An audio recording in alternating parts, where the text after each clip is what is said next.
is total silence. We make no pretense at rehabilitation here. We're not priests, we're processors. A meat packer processes live animals into edible ones. We process dangerous men into harmless ones. This we accomplish by breaking you. Breaking you physically, spiritually, and here. Strange things happen to the head here. That's all. Take them away. Hello, everyone. Welcome to Sentinel. Today, I've got another episode on officer misconduct. In the previous episode, we discussed a doctor, a major in the Army, that sexually assaulted women. And he's pending an investigation right now, and hopefully that'll go to a court-martial to be adjudicated. So today, I want to discuss Colonel Scott Nauman. Now, this dirtbag was evidently molesting young girls. And I don't want to go into that whole story, but I just want to frame the discussion. So he was molesting these young girls right around from 2020 to 2022.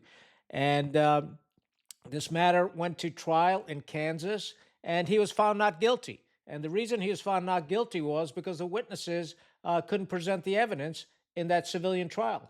So the military took hold of this case and brought him to trial under the UCMJ. So I'm happy to report that this dirtbag got 28 years at Leavenworth and dismissal from service.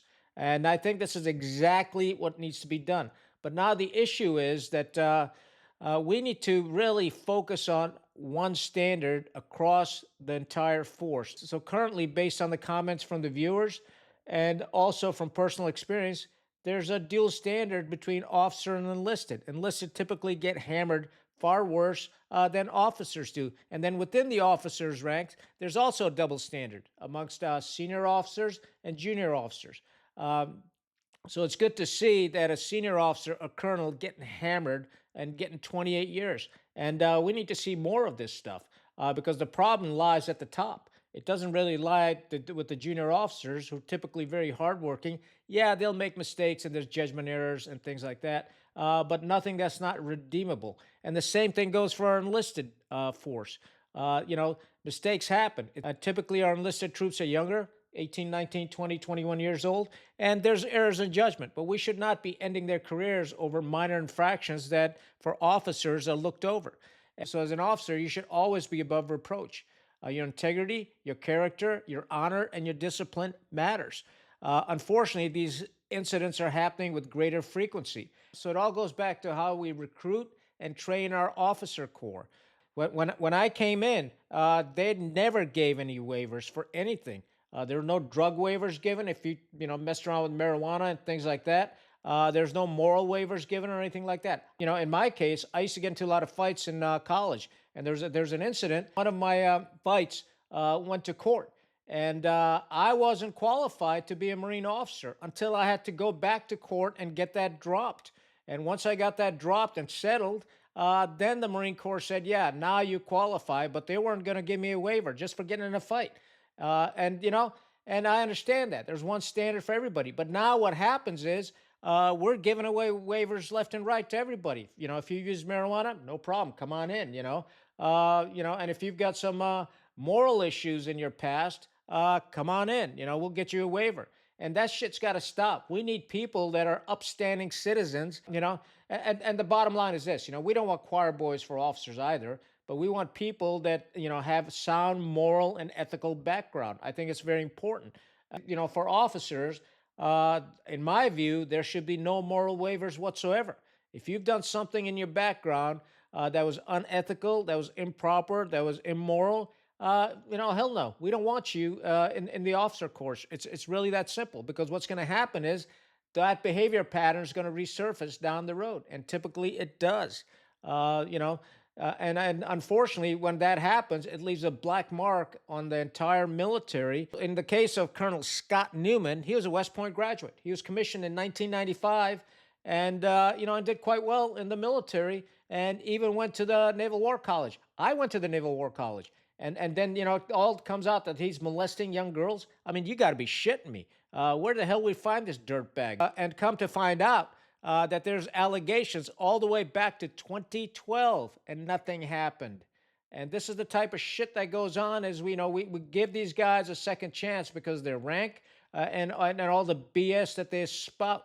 I had the opportunity to visit the brig at Leavenworth, and I'm telling you, it's not a nice place. Very cold, stone-like structures, and the prisoners get no slack whatsoever. I'm also told that in prison, pedophiles and child molesters are not highly regarded. So, Mr. Scott Newman, I wish that your 28 years are more painful than the pain and suffering you cause those young ladies. I believe that it's highly important that if we want to reset our military, we got to start at the top. And we got to make sure that we got the right people, honorable people, disciplined people who lead by example and are not perfume princes and charlatans. Because eventually it's going to come back and bite us in the ass, as it normally does. So I applaud the military for taking a hard stance on this, as we should. And I do hope that the Secretary of War and other senior leaders continue to find these dirtbags in our force and chuck them out, get rid of them, because eventually they're going to cause problems. You can't cover up for these schmucks. And let this be a message to the rest of the officer corps. We must remain above reproach. We need to set the right example at all times. We need to lead by example, and we need to ensure that our integrity, our discipline, and our honor is rock solid.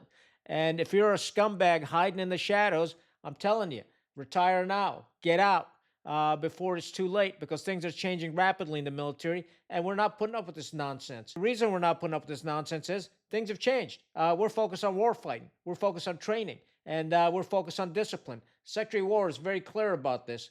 So pay attention to what the hell you're doing. It's really that simple. And if you have other ideas or you think you're going to slow walk this, time to get out. Go home. It's really that simple. And make way for the younger officers to move up. So all these low testosterone senior officers, time for you to retire and go home. Let the young blood come in and set an azimuth for a new course to reset our military. It's really that simple. I'd love to hear your comments about this. And what are your thoughts about the officer corps? Is there a double standard between officer and enlisted? And is there a double standard within the officer ranks between senior officers and junior officers? Do senior officers tend to get away with a lot more that a junior officer wouldn't? And do officers get away with a lot more that typically an enlisted would not? I want to hear your thoughts on this. That's all I got. Stay rugged, stay united. Khan out.